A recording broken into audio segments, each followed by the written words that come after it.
Good afternoon from beautiful Portland, Oregon, USA. My name is Chris Presnell. I am the owner of MMA Ecosystem.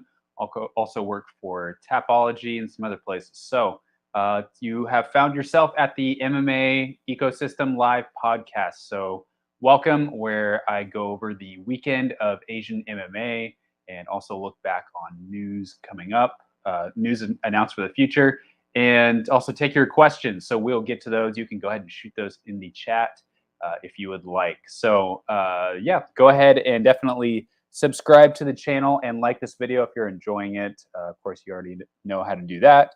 But let's go ahead and get into some Asian MMA news, shall we? We'll start with UFC Charlotte, which takes place in less than 24 hours from Charlotte, North Carolina, in the U.S., and headlined by a heavyweight fight between Jairzinho Rozenstruik and Jailton Almeida. Of course, you've also got Anthony Smith versus Johnny Walker on the card. Not a lot in terms of Asian MMA on the card. However, there is an interesting fight between Kim Ji-yeon of South Korea and Mandy Bohm of Germany. This fight was originally scheduled back in February, I believe, but Mandy pulled out of the fight, and so it was rescheduled for this Saturday. Kind of two fighters that are on losing streaks, probably a loser leaves town situation. Honestly, a little bit surprised that they have kept Kim Ji-yeon around for so long, but must be someone that the UFC really likes having around. Exciting fights, a lot of potential, and she's also fought a lot of tough fights against high quality opponents in the past. So they've kept her around, probably giving her one last chance. Mandy Bohm also, I believe, has an 0-2 start to her UFC career. Definitely seems like there's a lot of bad blood in this fight. I've heard behind the scenes, even for the last couple months, of some tense interactions between Kim and Mandy over at the UFC PI. And of course, I think it was Alex Bahunin today on Twitter saying that, Mandy pulled out of the fight and then went on vacation. Meanwhile, Kim had to miss her grandmother's funeral for that canceled fight. So a lot of tensions, which you saw today at the weigh-ins, a lot of high tensions. So looking forward to that fight. We'll see if how much of a factor emotions play into the fight. If it, sometimes when you have a grudge match, things are either they deliver on the hype, or the fighters are so, I guess, tentative to throw down and make a mistake that it almost ends up the opposite. I'm thinking about like Rampage Rashad back in the day, kind of a slow fight. So we'll see how that goes. Interested to see Kim Ji-yeon back in the UFC octagon. Up next, we have got tomorrow morning. This is One Pride Fight Night 68, or in the evening if you're in Asia. Overall, a pretty light week in Asian MMA, but we do have this card from One Pride MMA going down in Jakarta, Indonesia. Of course, One Pride, by a long shot, the most notable promotion in Indonesia. They've been cranking out a lot of talent recently. 5 fighters that are on their way to Road to UFC this year. So, of course, one of those guys had to bow out due to injury. Reza Arianto will not be competing in the featherweight tournament.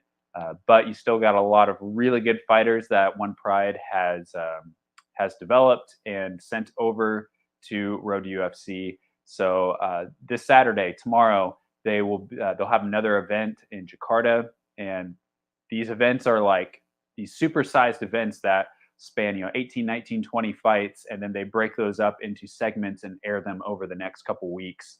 Honestly, kind of a smart idea if it's not, of course, they want the biggest fights to be broadcast live, the title fights. But the fighters on the prelims that are just fighting in their first or second fight, not as big of a deal if those are not broadcast live. So those will be coming over the next couple of weeks on One Pride's YouTube channel. But as far as the fights that are being broadcast tomorrow live from Jakarta, the main event will be an interim strawweight title fight between Rustam Hutajulu and Lalu Sofian, who is 6-0 as a strawweight. So in this fight, they're fighting for the interim title because the reigning champion Billy Paslutan, of course, is in San Diego, on his way to China soon to fight in Road UFC's flyweight tournament.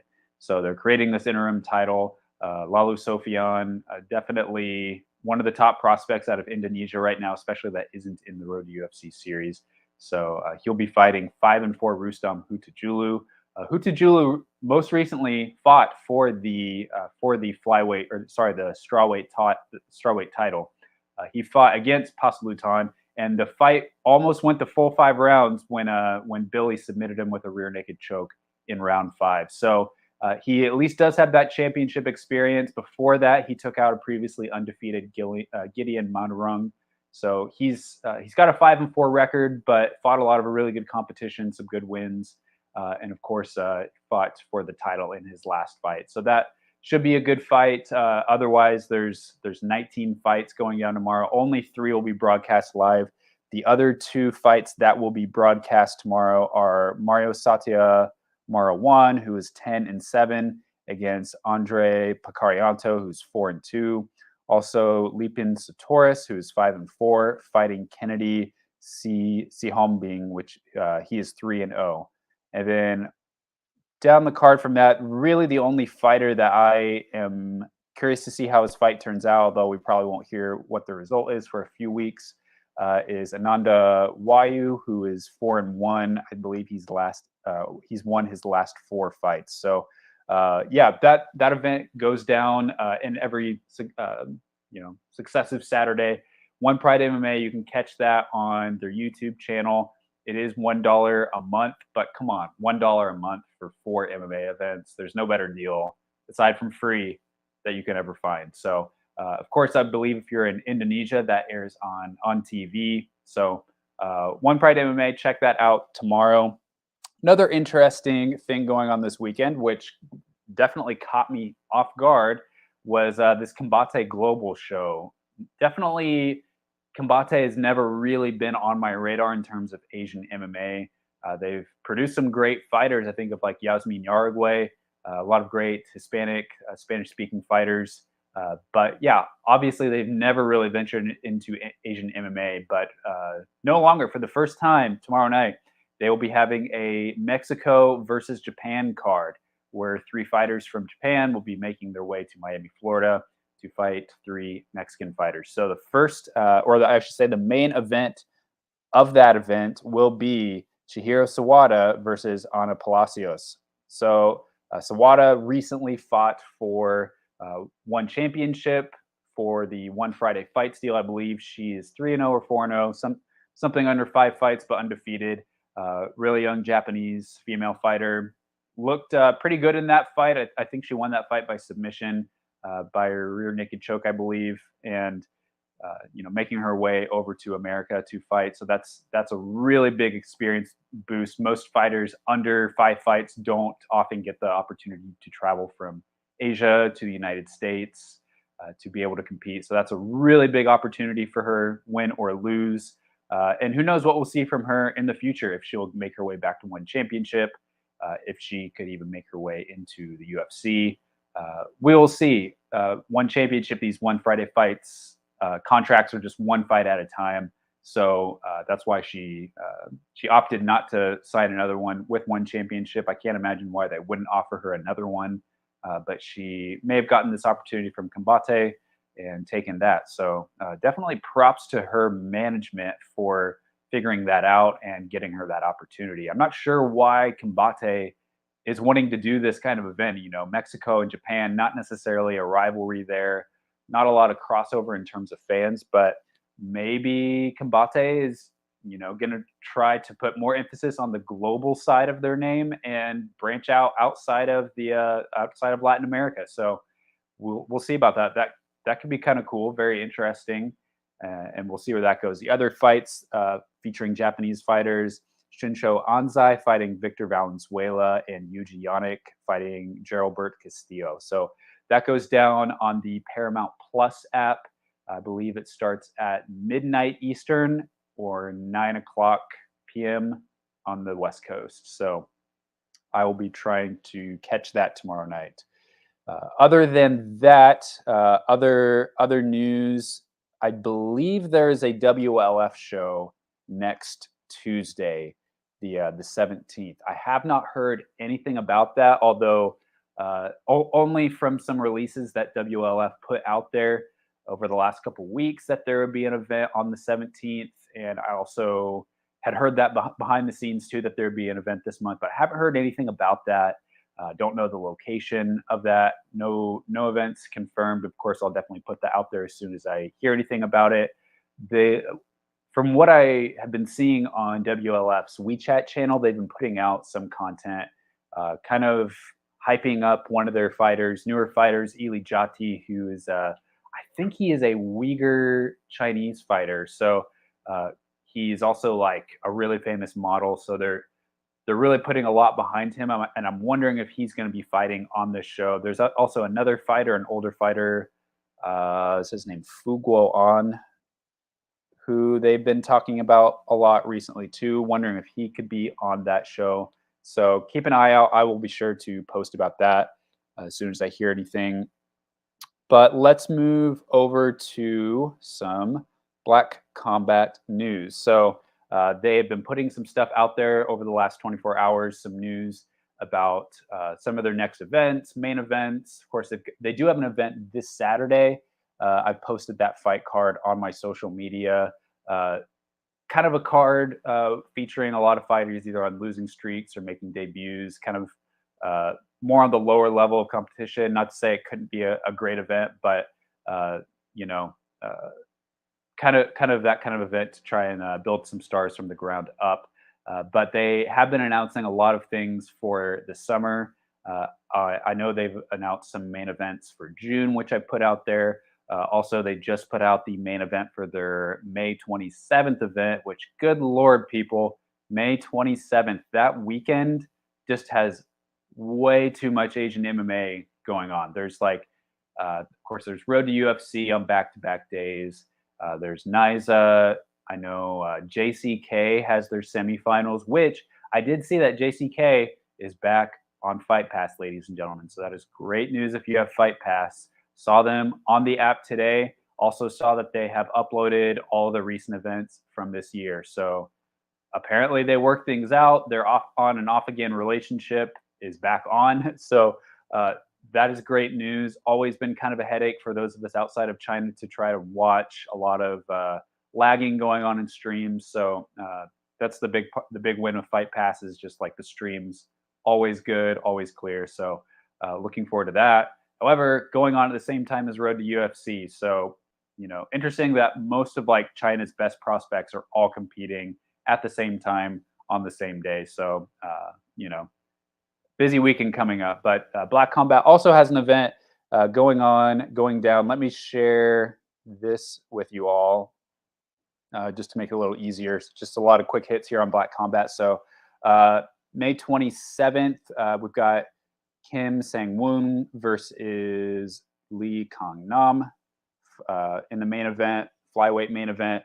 And then they also announced that in July, Choi Jun-seo will fight Choi Won-jun for the main event of a numbered Black Combat event for the middleweight title, which is great news because I've been hearing a lot about Choi Jun-seo as kind of one of the next big prospects out of Korea. He's 6-1 and won his last 6 fights. I'm really excited to see him. He fought at the Black Combat versus Deep event that was in February, right? Yeah, same night as the Road to UFC finals. So really excited that he's getting a title shot. Should be interesting. Choi Won-jun, more experienced fighter. A couple other news: the Kim brothers, they announced that Kim Jong-hoon has retired. He is the older brother of Kim Min-woo.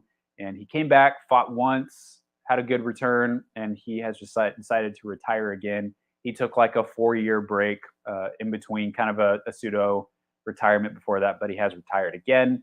So he, rides off into the sunset. His younger brother, Kim Min-woo, Black Combat announced that he's basically going to be coming back this December, and he has signed a contract with them. So Kim Min-woo was supposed to fight Road to UFC last year. Had some weight issues. Of course, I believe his opponent dropped out in Xiaolong. Yeah, that's right. He's supposed to fight Xiaolong last June. Xiao dropped out, and then he went to the semis, and then he was not able to make weight, so he had to drop out of the tournament. So, yeah, it's kind of some drama there, but then he ended up going to Black Combat, having good success there, and then he'll be back in December. I believe he's taking the time off this year to address some family issues, is what they had said. Next up for Black Combat, they also announced that they're going to have another deep show where they're putting their fighters against Japanese promotions, Deeps fighters. So that will go down in September in Japan. And they announced a handful of the fighters that will be competing. So atom weight and flyweight, of course, atom weight for women, and then flyweight for men. Those fighters, TBA, but the ones that will be competing, Yu Su Young will be fighting at bantamweight, Shin Sung Min at featherweight, Lee Song Ha at lightweight, and then middleweight, the winner of the title fight between the two Chois in July, and then an open weight fight with Young Hae Jun. So look for that. More news coming about that for September as far as a clear date and city for that, but that will take place in July. All right. So the only other thing I believe been a couple UFC fights announced this week with Asian fighters. Got Damir Ismagulov fighting against Grant Dawson on July 1st. Also got Kang Kyung Ho fighting June 6th or 17th against Christian Quinones. So yeah, that was announced by SPO TV. Also, which better. The time is winding down for Road to UFC. Only like 3 weeks, 2 or 3 weeks until 2 weeks until Road to UFC. Yikes, that is coming up fast, guys. But yeah, so Road to UFC coming up in 2 weeks. UFC announced the full lineup, including who's fighting on which episode, the start times, all of that. So it also confirmed that I put out there that Wutsatsa Bieka Jahefu was going to be replacing Abdulazim Badakshi against Ija. So that fight is official per the UFC. And then let's see what else is notable about that. Nothing else. There wasn't really anything like new from that aside from start times. I believe it starts at US. When does that go down? First episode. So each day the episodes are 2 hours apart. First one starts at 3 a.m. Pacific or 6 a.m. Eastern.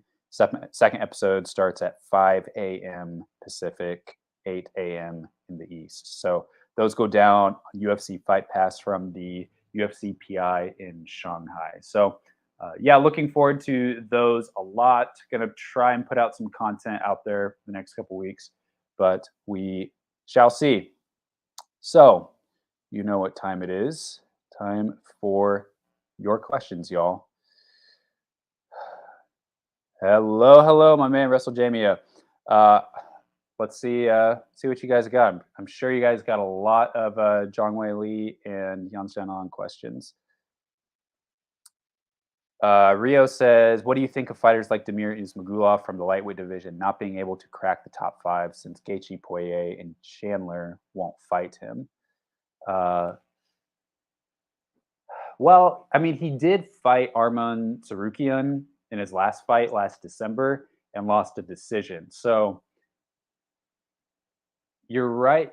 Lightweight in the UFC is interesting because you're right that there's kind of like a handful of those like older super veteran fighters in the top 5 that sort of have just been fighting each other.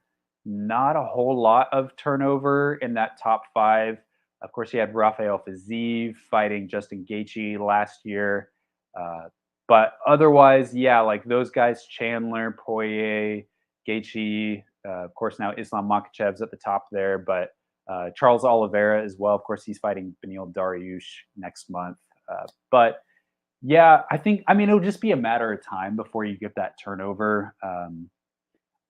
I don't love it too. There, the guys like Arman Tsarukyan. Tsarukyan is fighting Joaquim Silva, for crying out loud.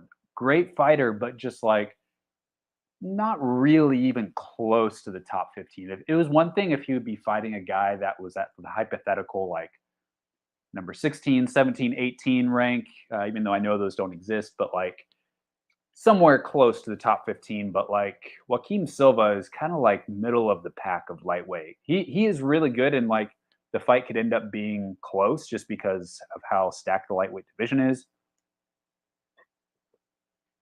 But yeah, it kind of stinks. I mean, Demir is 12 right now, and Grant Dawson is 15. So at least able to get a ranked fight. And after losing to Arman Sarukian, probably good to like not fight another top 10 guy, at least in my opinion. So I honestly I love this matchmaking because it gives Grant Dawson an opportunity to move up, gives Ismagulov an opportunity to rebound. So I think this is a good fight, and especially if he gets can get a finish there, then you know we'll see. But yeah, him, Sarukian, Rafael Fiziev, those guys just have a lot of trouble getting fights. To be honest, there's not a lot of guys that want to fight them. So um, I don't know. Maybe we could do like Sarukian versus Fiziev next. Maybe we could have a second tier fighters that are just going around fighting each other. So yeah. Last week I agreed that with Xiaonan that Whaley didn't fight the best as spars. I think it's fair to say that Xiaonan didn't fight the best Andrade since she just lost to Blanchfield. I Okay, so yeah, regarding Yan Xiaonan's performance against Andrade, I don't know. I don't think I would say that she didn't fight the best Andrade. I think that Andrade just didn't. I don't think that Andrade accurately assessed. I don't think she had a great game plan. I don't think that she accurately assessed Yan Xiaonan's skills because, like, people are saying like, Andrade shouldn't have just rushed in there. She made the same mistake against Zhang Wei Li, but there are other fighters that Jessica Andrade can kind of bull rush and have a lot of success against them. So it's not. I mean, that is kind of her style, but I think that she thought that Yan Xiaonan didn't have the power to put the lights out. So she didn't respect her power. I think that was mainly the issue is that she didn't respect Jan's power, and so when she rushed in there, she got caught. She should have tried to. I think she should have slowed things down a little bit and then tried to set up, one of those bull rushes or tried to set up some of her power. But so is that the best Jessica Andrade? Maybe not. It seemed like she was like, when I think about like if someone is not their best, I think it's more of like if someone is injured or has something going on in their life that causes them to not fight to their greatest potential. But it seemed like Jessica Andrade was like firing on all cylinders. She just made some tactical errors against Xiaonan. That's my read on the fight. I haven't heard of anything behind the scenes about why that may not have been the best Andrade. She did have a full training camp as opposed to Blanchfield. She did not have a full training camp, and so a little easier for me to say that the best Andrade didn't come out against Aaron Blanchfield. Oh gosh. Okay. Interesting question from Ramiro. You said you scolded Jack Slack for hitting on Valentina Shevchenko. He told me I shouldn't be embarrassed, that I should be embarrassed to have worked for WMMA rankings. Do you think it's right to undermine MMA publications? Not really sure what your question is there to undermine an MMA publication. I mean, you definitely, I don't know. You definitely uh, there's there's no law saying you can't undermine a publication or that you can't. I mean, Jack Slack doesn't like it. He doesn't like it. Thoughts on streaming UFC 1, Bellator, and Risen's cards through non-legal means? Do you condone it, support it, or against it? You had to ask me that question. Is this you, Dana? I think this is you. You're trying to get me, trying to catch me in my tracks here. I will not. I will not condone. I will not condone illegal streaming ever. Uh, I will not recommend it to you, but I will say this, everyone does it, even even media members do it. Like I promise you, like we all do it. And I'm not owning up to that. I'm not saying I always do it, but like I'll just say like I've talked to a lot of people who are like longtime pros and they've like, offered me streams or like it's like totally normal for people all over the industry to illegally stream. I'll just say that. But just in case you're Dana White in disguise, I'm not gonna. I can understand. Again, I'm not saying you should do it, but I can understand the financial burden when UFC pay-per-views are $80 a month, when UFC Fight Pass is $10 a month, and you got to pay for Paramount Plus, you got to pay for DAZN, you got to, if especially if you're into other combat sports, that's a whole another thing. And then Ryzen is $30 a pop, and Bellator you're paying for Showtime. Like I can't afford all that. I'll just say that I cannot afford that. And sometimes for me, it's just I've had to discriminate what I'm going to cover because I just can't. I can't pay for everything. I hope that I can someday, but I don't have subscriptions to all those. So a lot of things I just rely on Twitter to look at highlights and results. So yeah, but I'm not gonna tell you to illegally stream. Uh, as a manager, would you ever corner one of the fighters that you manage? That's a great question. Uh, People have asked me that as well. Like, are you gonna go to Thailand and corner your fighter that's fighting soon?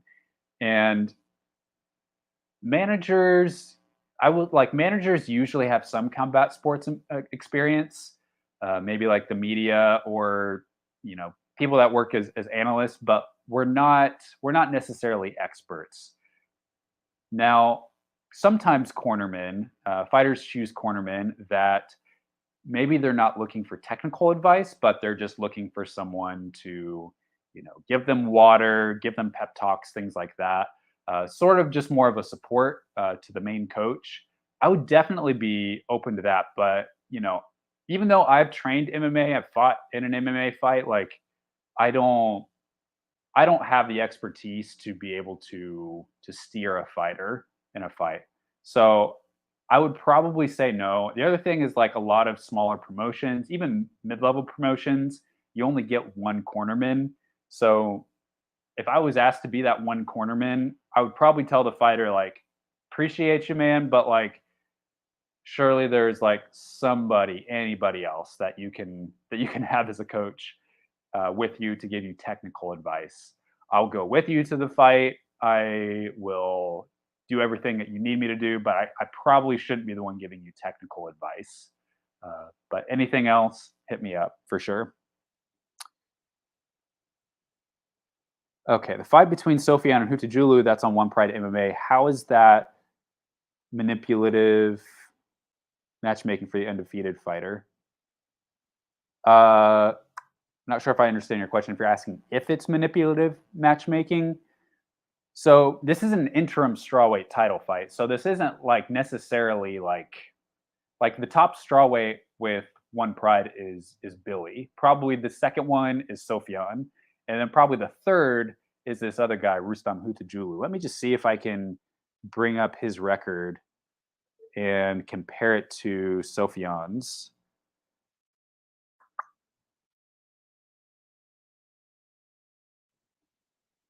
MacBook is struggling with all this going on.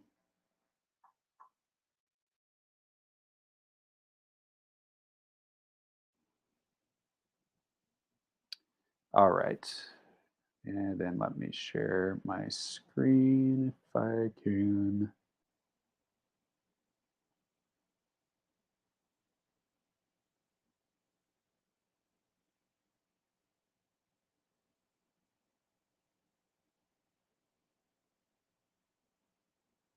All right. Well, that's right. Okay. So in the main event, we've got Lalu Sofian versus Rustam Hutajulu. And all right, there we go.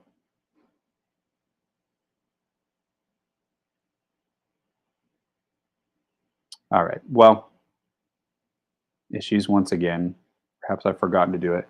Lalu Sofian, fighter records that he has fought so far in his 6-0 career: 0-0, 0-2, 0-3, 4-4, 3-1, 4-0. So, and then Rustam Hutajulu and 4. So one of the better records of fighters that he's fought so far. I don't think that it's manipulative matchmaking. I think it is just like these are the top two guys, especially Hutajulu just fought for the title. So uh, and he got there by winning a number one contender fight. So before that, he had won two straight by first round finish against Imam Solakine and Gideon Monarung. Monarung he beat with an inverted triangle choke just 90 seconds into the fight. So he has overall fought much better competition than Sofian. So the fight could end up being closer than the records would indicate. So we will see how that goes. Oh boy, you had to ask. Why is the UFC headlining with Holm versus Bueno Silva? This is a really bad main event. Don't you agree that Luque versus Dos Anjos would have been better? Yes, I absolutely do agree that it would have been better. However, that fight got moved to August 12th. We don't know why it was moved, or at least I haven't heard of why it was moved to August 12th. I don't know if it was an injury or just a scheduling thing, but I agree. That is not a fight that needs to be 5 rounds. That is just not an exciting fight. Holly Holm has not been turning in very exciting fights the last couple years. Bueno Silva coming up has a win streak. Interesting fight for her, but just not a fight that generates a lot of interest, especially at least from me. It's an Apex card, so there's a lot of theories. UFC just trying to satisfy their content quotas with ESPN. Uh, one thing that I pointed out in a video I posted this week was that it seemed like there was a lot of fights in the summertime where the UFC was pitting ranked contenders against fighters that were either much lower in the rankings or way outside the rankings. You saw that with, of course, they've got this main event with Kai Kara France and Amir Albazi. I know Albazi's ranked, but and I know that fight that kind of got shifted into a main event, but still an interesting choice. Then you've got, of course, Abbas Magomedov versus Sean Strickland. And Magomedov has only fought once in the UFC where who did he fight? It was someone that was like kind of at the bottom of like the division, and he knocked him out. So I was just kind of wondering, is the UFC trying to hit refresh on some of their divisions, especially like middleweight? It's been a lot of the same guys. Israel Adesanya has kind of lapped the division in some ways. And so are they just trying to like pump some new names into the top of the division by matching up guys like Abbas Magomedov versus Sean Strickland and Mayra Bueno Silva versus Holly Holm? I wonder if that's some of the thought behind this, or is it simply just like, we've got this rough stretch where just no one is able to main event. There's no other top contenders able to fight Holly Holm. I mean, unless you want to match Holly Holm up with Raquel Pennington for the third time, which is totally unnecessary and unwanted. So yeah, I don't like it either. I'm with you on that, but I think it is a scheduling thing, man. If like I know this is like written into contract, so we can't just change this, but like if the UFC were to just like cut back, have like 3 events a month. Usually now they do 3 to 4 events a month, but even if they just cut back to 3 events per month, and you know, I'm not even calling for them to cut a large part of their roster, but add a couple more fights to each event. That way, instead of taking the best 5 fights out of 13 fights for a main card, you can get the best 5 out of 15 or 16 fights and make a main card out of it. Uh, I know a lot of people are saying like we need to make a lot of roster cuts. We need to kick all these people out of the UFC, upgrade the product, and I know things are not that simple, and so I'm not going to suggest that, but I'm definitely with you on that. Do I think that Bilal Muhammad is a boring fighter? He's strung together some wins, but doesn't look to finish people with his advantages. Well, he did knock out Sean Brady in the fight before last Saturday. So, and I also kind of give him a pass with last Saturday. First of all, he fought Gilbert Burns, who is extremely hard to finish, and both of those guys were injured too. So, and they took the fight on short notice. So I give Bilal Muhammad and Gilbert Burns a little bit of a pass. It was a hard, that was a massive, massive ask of those two guys to fight for 5 rounds on short notice while injured. And, having to cut the weight on semi-short notice, all that. So I give him a little bit of a pass for that. And then the fight before that, he did knock out Sean Brady, who was undefeated before that. So I don't think that he's a boring fighter. Sometimes it could be the matchmaking, but yeah, I don't think so. Oh gosh. What's your opinion on the Kron Gracie debacle? Was it embarrassing that it was on the main card of a pay-per-view and that Kron added nothing in the time he was away? Yeah, it was. I usually try to try to see things from a fighter's perspective, but that was pretty horrendous, right? Like you've been in MMA for this X amount of time, you're in the UFC, and your only strategy, the only way that you have path that you have to win the fight is to pull guard and try to look for a submission off your back. And even then, wasn't able to do it. So yeah, that was pretty bad. I would definitely, if I was a matchmaker, I would cut Kron from the organization. I was trying to figure that out too. Like, what's the hype around Kron Gracie? Why is he on this main card against Charles Jourdain in Newark, New Jersey? Like, what gives? This doesn't necessarily speak to like a high quality, like exciting matchup, at least from my perspective. And there were definitely interesting things about the fight, but it was really bizarre. Strange to see a guy in the UFC 2023 with that limited of an offense skill set. So, yeah, very disappointing fight. And Charles Jourdain did everything that he could. Of course, he won the victory, won the fight by unanimous decision. But he did everything he could. He looked good, and Kron was dangerous off his back, but really strange. I know people have said like, bro, it's not just about social media following, but Kron has a huge social media following, and so I wondered if that was part of it, about him just like sticking around in the organization. He has a very odd personality, so I wondered if that was kind of part of it, to try and get people to interested to buy the pay per view. I don't know how many people would buy a pay per view for Kron Gracie, but to at least add something interesting to the main card. What do I think about the hate that Aljamain Sterling receives? I'm on DeFranco's Discord, so I'm biased towards Henry Cejudo, but Aljo's run has been impressive for the TJ fight. Yeah, I mean, like, I think that Aljamain Sterling is one of the best in the world. He's fought just like a murderer's row of guys. He's fought Petr Yan twice. He's fought TJ Dillashaw. He's fought Henry Cejudo. Just a ton of really, really tough fighters. And the thing is like, usually when you see a fighter start to gain some popularity is when they kind of have a statement win. The thing with Aljamain Sterling is he has not had that like massive statement win. Every single fight has just been like, there's been something with it. Like, of course he got off on a bad foot. Like, I don't recall him having like a negative rub with fans before the first Yan fight, but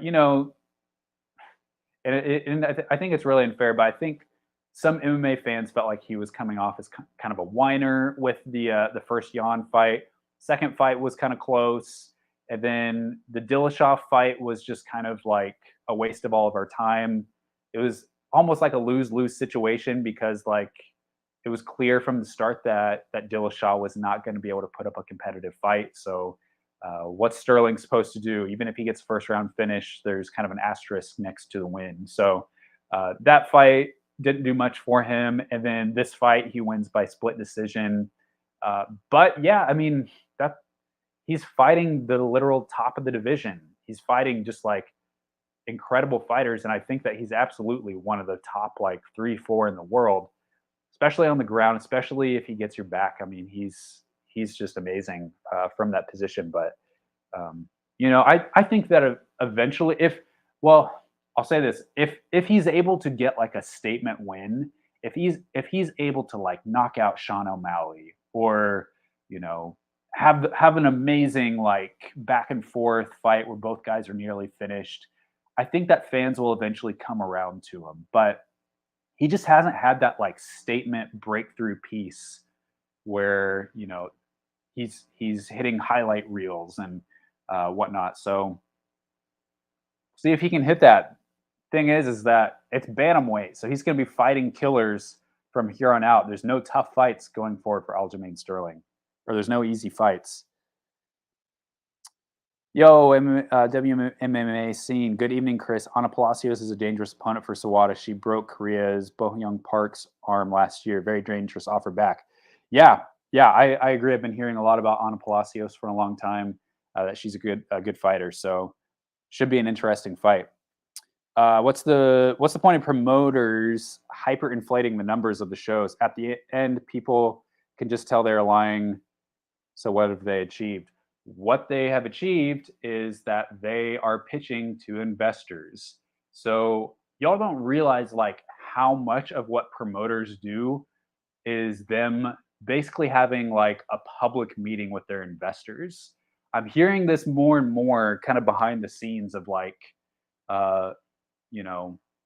some of what's put out there, some of these interviews that they do, they're trying to win over investors, and so they're giving an image of their promotion that may be very selectively choosing statistics that may or may not be relevant or accurate, but to try and win over investors, assuming that not all of these investors are doing their research, assuming that these investors are not hardcore MMA fans that can see through that.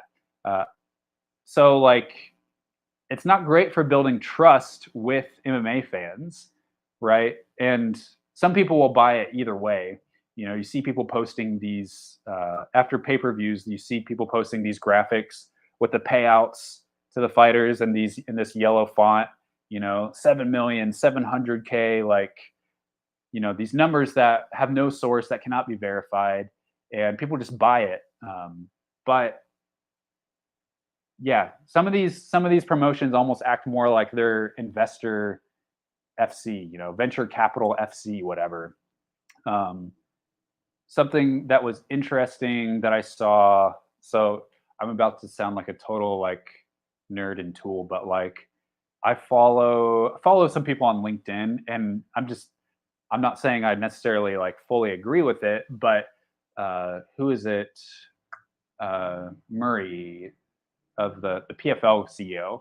He recently posted on LinkedIn about like One Championship putting out these kind of like questionable numbers about their ratings, and the selective choice of like choosing a certain number to count as a view from a metrics that's a couple years old, and saying that they're like the number one sport in the world. And but he wrote about how important audience and fan trust is, and he was talking about Peter Murray was talking about how important it is for him to have for the PFL to have fans trust.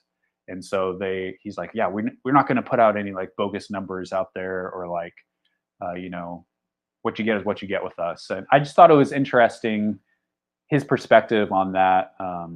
But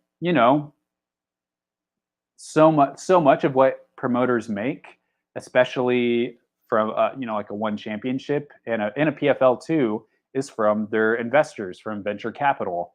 And if they can, win over those guys, like they can, that's what's keeping their product alive. They can't they can't do that forever necessarily. Like you have to eventually turn a profit from like the daily operations of the promotion, but it can keep you going for a while. But I wonder if some of these investors are eventually going to start to see through some of the numbers and ask some more questions, and have some second thoughts and do their research a little bit more before investing. So I'm not saying that I know one championships numbers or I'm an expert on that, but yeah, for me, like it's really important for me to be able to trust a promotion, and because I'm not gonna like as a media member, I'm not gonna put information out there, or if I do, I'm gonna put like a disclaimer, like disclaimer, this has not been independently verified, or like you know, so like yeah, I think that trust goes a long way with fans. Guan Yu, hello, Chris, hello. I don't know if you've been following. What do you think of Dan Tom receiving threats to his family for calling out the real African thing from Drakus? There's never any reason to threaten anybody or their family. Proud of Yan Xiaonan's win last week. Finished Andrade in one punch. Not even Wei Li, who I also cheer for, could get that done. Yeah, I mean, like I said earlier, I think it was. I think Andrade greatly underestimated Jan's power and how good her striking was. So, a really amazing win. I totally agree. Asking if I understand why MMA fans in China don't like Yan Xiaonan, arrogant, and she has we like to call foot and mouth syndrome. I don't know if I see that from last weekend since she won by first round. She said said Jumbo Tong. She said that she's better than a blue belt. I'll never root for her. I mean, yeah, your choice. Y'all have a lot to say. What this podcast has really shown me, and I'm seeing more comments about this, but like, uh, and y'all have a lot to say and are really passionate about Zhang Wei Li versus Yan Xiaonan and fan perception, all of that stuff. And I respect all of your opinions and thoughts about that. It's that is one thing I didn't know before doing this podcast was how divided fan perception was, and especially in China. So I appreciate you all letting me see that of just like how passionate you are about that. And I I quickly run out of things to say with that. I don't. It doesn't really get a rise out of me so much, and so I will probably like. I probably won't answer as many of those questions going forward, just because y'all know how I feel. I don't have strong opinions either way. Um, I'm not saying I never will, but like I don't. I probably won't comment on that a whole lot going forward, even though I really appreciate your feedback. Um, and there you go. Yeah, I agree with you, Kenders, about Laura Sanko. I've always been a huge Laura Sanko fan ever since she was commentating and doing backstage interviews for Invicta. I always thought that she was on point. I thought that her post fight interviews were the most insightful and just like I just felt like and then she made her way into Contender Series. I just felt like she had a gift for being on the mic and a gift for interacting with athletes in their moment. And some of these like post fight interviewers. There was one last weekend. I won't throw them under the bus, but like these fighters have these big wins in the UFC, and he walks into the cage just with the most like stoic, like um, I don't know, almost like uninterested presence, and asks kind of the same questions. And I'm like, man, is this really the best that we can do for a top promotion? Is this like I just I was just like, man, I just feel like there are so many better like in cage interviewers, and Borisenko, definitely one of them. I don't understand the hate. Um,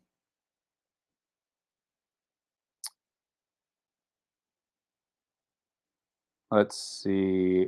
A lot more about Whaley versus Jan. Um, Wrestle Jamia, you're illegally streaming the MMA Eco live from now on, dude. Well, you better, gonna call the FBI on you.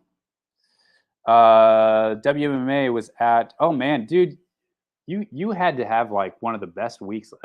WMMA scene lives in Colorado and was at both the Invicta and the One Championship show. Both great shows. Said I met a manager at Invicta last week who corners his fighters sometime.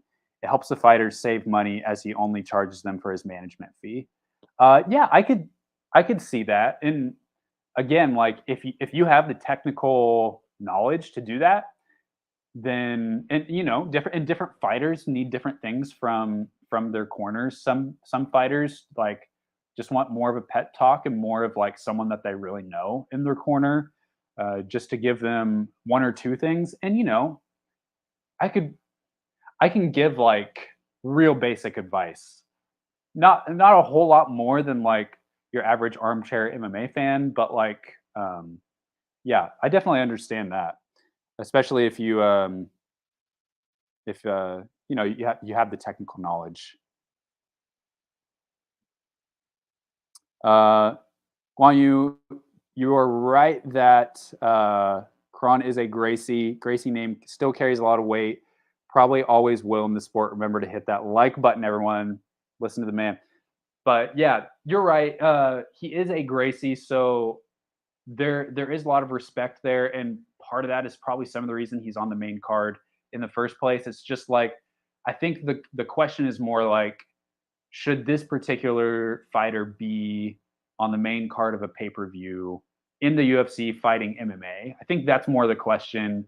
Not is he skilled, not is he not like an amazing jiu-jitsu fighter, but there's a lot of jiu-jitsu fighters that are amazing that could not hold their own on the main card of a UFC event. So I think that's where people are upset, but it is easy to forget what the Gracies have built when you have that kind of experience.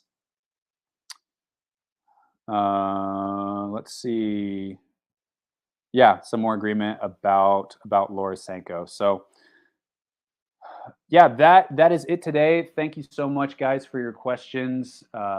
Really appreciate all of you. Hope that you enjoy UFC Charlotte tomorrow. If you're watching Combate, if you're watching One Pride MMA, lots to be excited about this month with Road to UFC. We're still getting some of the tidbits for UFC fights later this summer coming out. So keep it locked to MMA Ecosystem on Twitter, on Instagram, on YouTube. Trying a lot of different stuff on YouTube, throwing a lot of spaghetti at the wall to see what sticks. But guys, I am committed to this YouTube channel, wanting to see it grow and eventually take it to some cool places. So appreciate you subscribing and liking. But until then, enjoy the fights and have a great weekend.